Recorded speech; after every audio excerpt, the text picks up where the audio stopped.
Trate as finanças por tu. O meu nome é Miguel Fragoso, eu sou economista e contabilista certificado.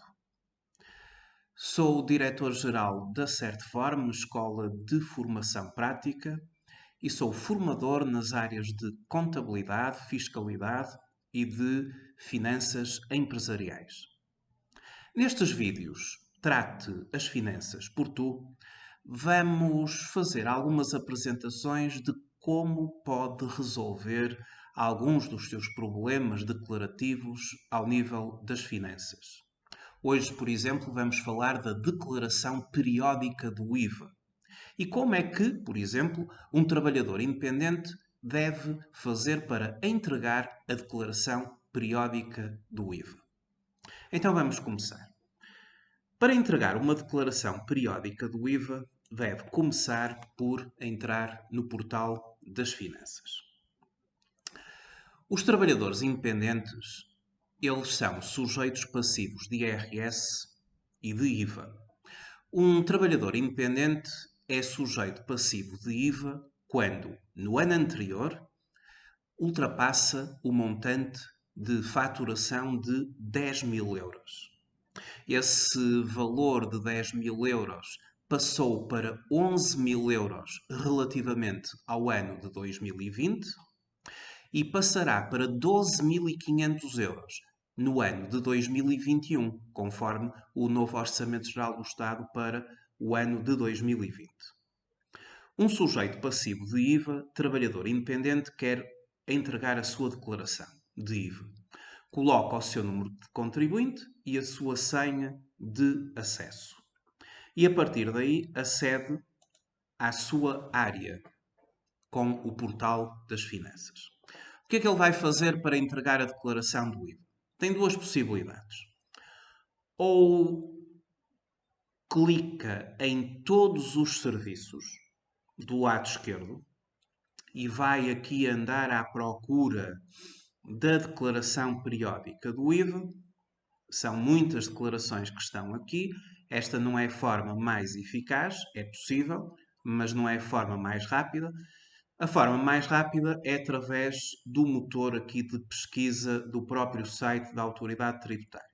Então, aqui na pesquisa, ele vai escrever entregar declaração do IVA. E automaticamente será dirigido à área de entrega da declaração. Está aqui. Declaração periódica do IVA a entregar declaração. Vamos então clicar. E temos aqui a declaração periódica do IVA pronta para ser preenchida. Primeira coisa, o número de contribuinte já está colocado por defeito. A localização da sede, segunda coisa, pode ser Continente, Açores ou Madeira. Nós vamos supor que estamos perante um trabalhador independente que é um prestador de serviços. Os trabalhadores independentes eles estão integrados na categoria B do IRS, rendimentos empresariais e profissionais. Podem vender mercadorias, vender ou produzir mercadorias, aquilo a que se chama um empresário em nome individual, ou podem prestar serviços. Ou seja, o prestador de serviços pertence à área dos rendimentos profissionais. Aquele que vende ou produz mercadorias à área dos rendimentos empresariais. Vamos fazer de conta que o nosso trabalhador independente é um prestador de serviços, localizado no continente. O ano 2020. Vamos também considerar que o período declarativo é trimestral. Temos aqui a possibilidade do período mensal e a possibilidade do período trimestral. E vai corresponder ao primeiro trimestre. Pergunta: qual é a diferença entre o período mensal ou um trabalhador independente sujeito ao período trimestral? Tem tudo a ver com o nível de faturação no ano anterior. Ou seja, um sujeito passivo de IVA, seja ele um trabalhador independente ou seja até uma empresa, se no ano civil anterior tiver um volume de negócios constituído por vendas e prestações de serviços igual ou superior a 650 mil euros, está abrangido pelo regime mensal. Ou seja, tem que entregar esta declaração todos os meses. Se o volume de negócios do ano civil anterior for inferior a 650 mil euros, então está abrangido pelo regime trimestral. É o caso deste trabalhador independente. Como eu estou a supor que ele não alcançou no ano anterior um valor igual ou superior a 650 mil euros, ele está abrangido pelo regime trimestral. Então eu escolho aqui o trimestre. Vamos supor que foi o primeiro trimestre, constituído por janeiro, fevereiro e março. O prazo da declaração dentro do prazo. Só uma nota. Apesar de o período ser trimestral, é sempre permitido a um sujeito passivo fazer uma opção por regime mensal. Vamos supor que este não fez nenhuma opção, como não alcançou no ano anterior os 650 mil euros, muito abaixo disso, então ele está no regime trimestral. Operações em espaço diferente da sede? Não. Como ele está no continente, poderia fazer operações com os Açores ou com a Madeira, não fez. Tem que entregar uma declaração recapitulativa? Apenas se existirem operações de transmissões intracomunitárias, vendas de mercadorias a clientes sujeitos passivos de IVA em países da União Europeia. Ele não fez estas operações.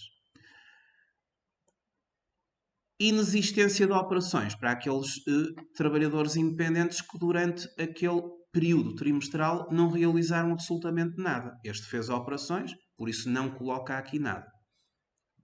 Deve o trabalhador independente ter um contabilista certificado? Ou será esta declaração de IVA obrigatoriamente preenchida por um contabilista certificado? Apenas se o trabalhador independente for obrigado a possuir uma contabilidade organizada. Um trabalhador independente é obrigado a possuir uma contabilidade organizada se o seu volume de faturação ultrapassar 200 mil euros.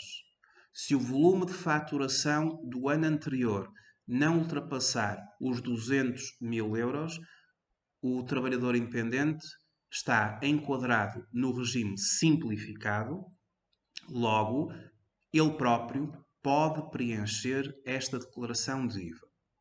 Devo também dizer que a opção por uma contabilidade organizada é sempre possível.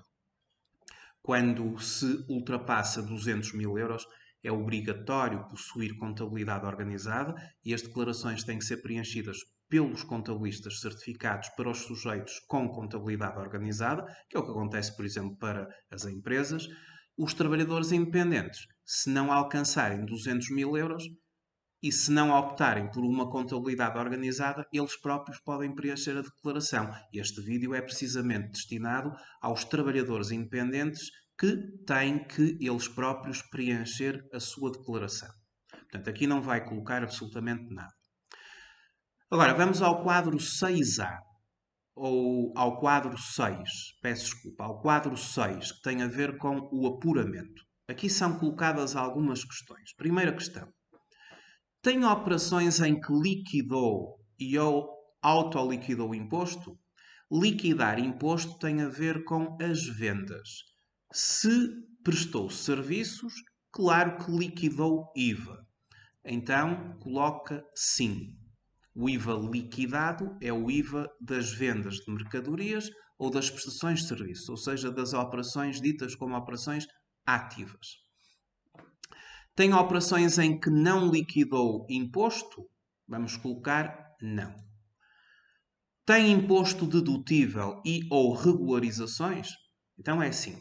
Se por um lado, nas vendas, liquida-se IVA, e o IVA é a favor do Estado, quando o trabalhador independente faz as suas compras de imobilizado, de mercadorias ou existências ou de outros bens e serviços, As compras podem conferir direito à dedução do IVA que é suportado.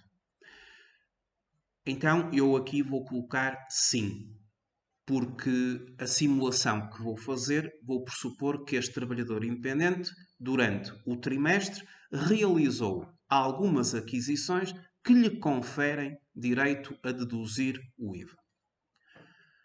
Neste período, efetuou operações respeitantes aqui a esta legislação? Não. Então agora estamos prontos a preencher os campos da declaração do IVA. Primeiro grupo, base tributável. A base tributável é o valor sobre o qual o imposto incide. Então, o campo 1, 5 e 3 está relacionado com a faturação, aquilo que faturou, vendas de mercadorias ou prestações de serviços. O campo número 1 é para a faturação quando há taxa de 6, o campo 5 há taxa de 13 e o campo 3 há taxa de 23. Vamos supor que este trabalhador independente prestou serviços no trimestre de janeiro, fevereiro e março, num total de 3.000 euros. Faturou em prestação de serviços 3.000 euros. E essas prestações de serviços estão sujeitas à taxa de 23%. Utiliza o campo 3 para colocar o seu volume de faturação e depois o campo paralelo, que é o 4, é o campo do IVA liquidado. Aqui à nossa direita temos o imposto a favor do Estado, que é o IVA liquidado. Ora, 23% vezes 3.000 euros são 690 euros. Então o IVA liquidado é de 690 euros. 23% de 3.000. Então, estão assim declaradas as operações ativas. A venda e o respectivo IVA liquidado. Ou a prestação dos serviços e o respectivo IVA liquidado. Agora, o trabalhador independente vai pensar nas compras que efetuou durante aquele mês, ou aquele trimestre, no caso, compras essas ou de imobilizado, ou de mercadorias, ou de outros bens e serviços. Estamos a falar de um trabalhador independente que presta serviços, portanto, não compra mercadorias. Então vamos supor o seguinte. Vamos supor que este trabalhador independente, durante o trimestre de janeiro, fevereiro e março, comprou um computador. Um computador para a sua atividade. Para a sua atividade profissional. Não é um computador para vender, porque ele não vende mercadorias. É um computador para a sua atividade profissional. Então trata-se de um imobilizado ou de um ativo não corrente. Os computadores são considerados na contabilidade ativos fixos tangíveis, imobilizado. O computador custou 1.000 euros mais 230 euros em IVA. 1.230. Ele aqui coloca apenas o valor do IVA, que vem na fatura de aquisição do computador. 230. E vai poder deduzir este IVA. Gostaria de dizer o seguinte. Só podemos deduzir o IVA das compras que são realizadas com imobilizado, mercadorias e outros bens e serviços e que estejam relacionados com a atividade. E aqui nesta parte é muito importante ter em atenção um artigo do Código do IVA, que é o artigo 21 do Código do IVA. O artigo 21 do Código do IVA é o artigo das exclusões ao direito à dedução, ou seja, tudo o que está elencado no artigo 21 ou 21º do Código do IVA não permite ao sujeito passivo, não lhe dá direito à dedução do IVA.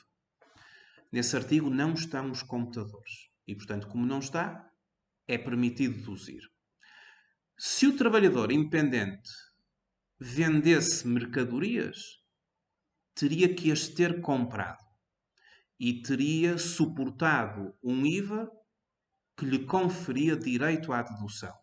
E a dedução seria feita no 21, no 23 ou no 22.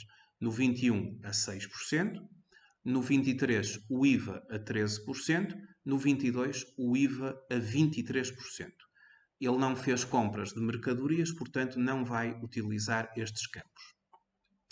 Por fim, ele pode utilizar o campo 24, que serve para deduzir o IVA que suportou nas aquisições de outros bens e serviços, nomeadamente nas aquisições que ele fez com comunicações, o telefone, a internet, os correios, por exemplo.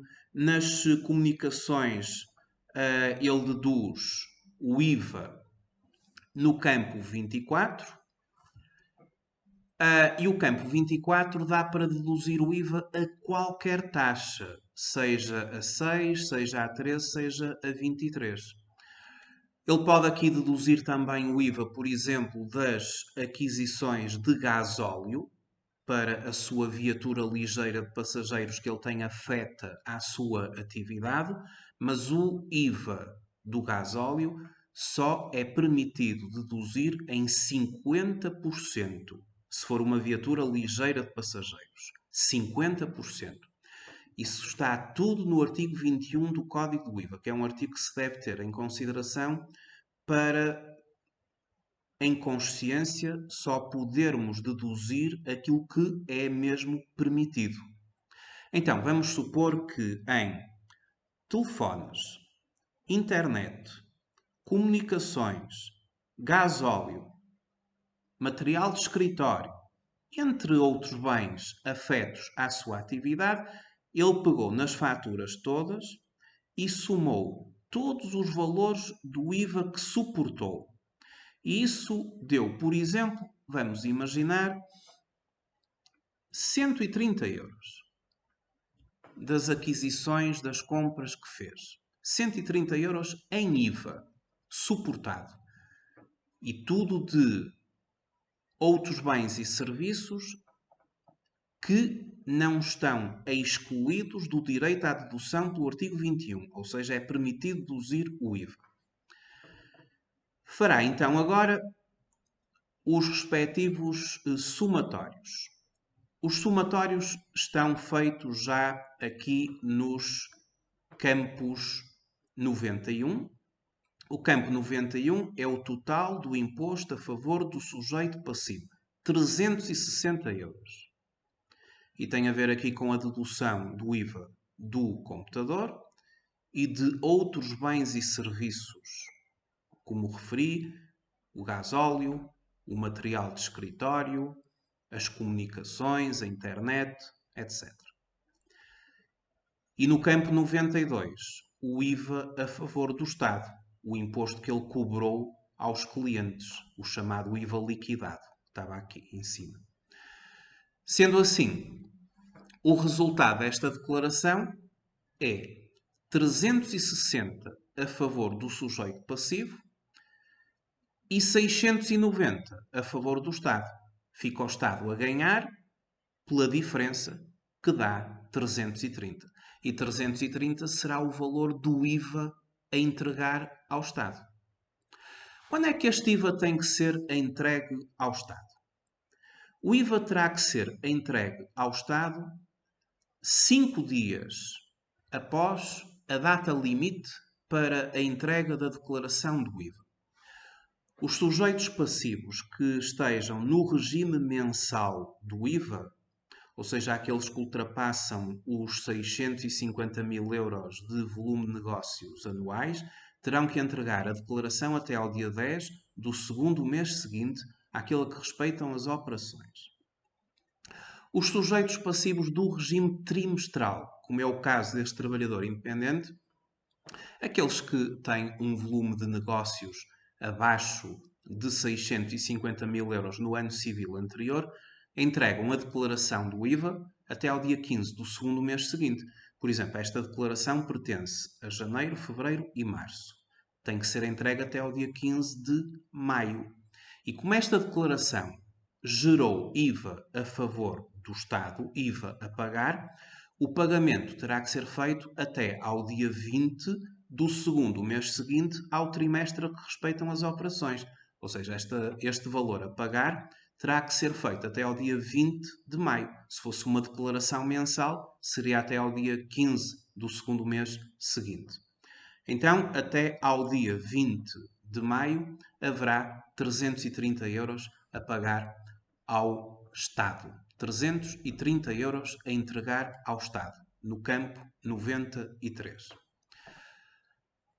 Se este trabalhador independente fosse, por exemplo, um médico, um psicólogo clínico, um enfermeiro, o que é que acontecia? Não preenchia a declaração periódica do IVA. Porquê? Porque todos aqueles que são profissionais de saúde, artigo 9º, número 1 do Código do IVA, e que apenas se dedicam a essas atividades como trabalhadores independentes, simplesmente estão isentos de IVA pelo artigo 9º do Código do IVA. Não preenchem a declaração. E se estivéssemos aqui perante um trabalhador independente que tinha duas atividades? Ou seja, ele era, por exemplo, enfermeiro e formador. Enfermeiro está abrangido pelo artigo 9º do Código do IVA, isento. Formador não está. Se isso acontecer, estamos perante um sujeito passivo misto. E os sujeitos passivos mistos têm que entregar a declaração do IVA. Eles fazem assim para concluir.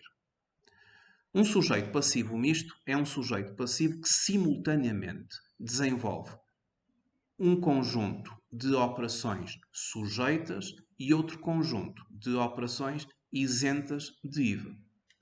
Aquilo que ele fatura sujeito a IVA, por exemplo, como formador, coloca no campo 3 e o respectivo IVA no campo 4. Aquilo que ele faturará como enfermeiro, ele coloca no campo número 9 da declaração do IVA. E aí ele teria que responder aqui sim a esta pergunta inicial para que nos aparecesse o campo número 9. Ou seja, tem operações em que não liquidou IVA, o caso da faturação como enfermeiro? Sim. Então dá-nos lugar aqui ao campo número 9. E aqui ele colocaria o seu volume de negócios como enfermeiro, ou como médico, ou como psicólogo clínico, ou como uma profissão relacionada com a área da saúde. Estávamos a falar de um sujeito passivo misto. Tinha duas coisas. Tinha uma atividade sujeita e tinha uma atividade isenta. Se for apenas um trabalhador independente, médico, enfermeiro, psicólogo clínico, eu estou a falar em psicólogo clínico porque este Orçamento Geral do Estado para o ano 2020 introduziu definitivamente a figura da psicologia clínica como uma atividade isenta pelo artigo 9º. Quem apenas desenvolve atividades isentas pelo artigo 9º não preenche a declaração periódica do IVA, porque se trata de um sujeito passivo isento. Muito bem, sendo assim, este trabalhador independente deveria depois, eu entretanto vou retirar daqui o sim, o não, coloco não e já me fica vedado o campo número 9, já desapareceu. Então, seguidamente, eu procedo à validação da declaração. Se ela não der qualquer erro, está apta a ser entregue. Se der algum erro, corrijo.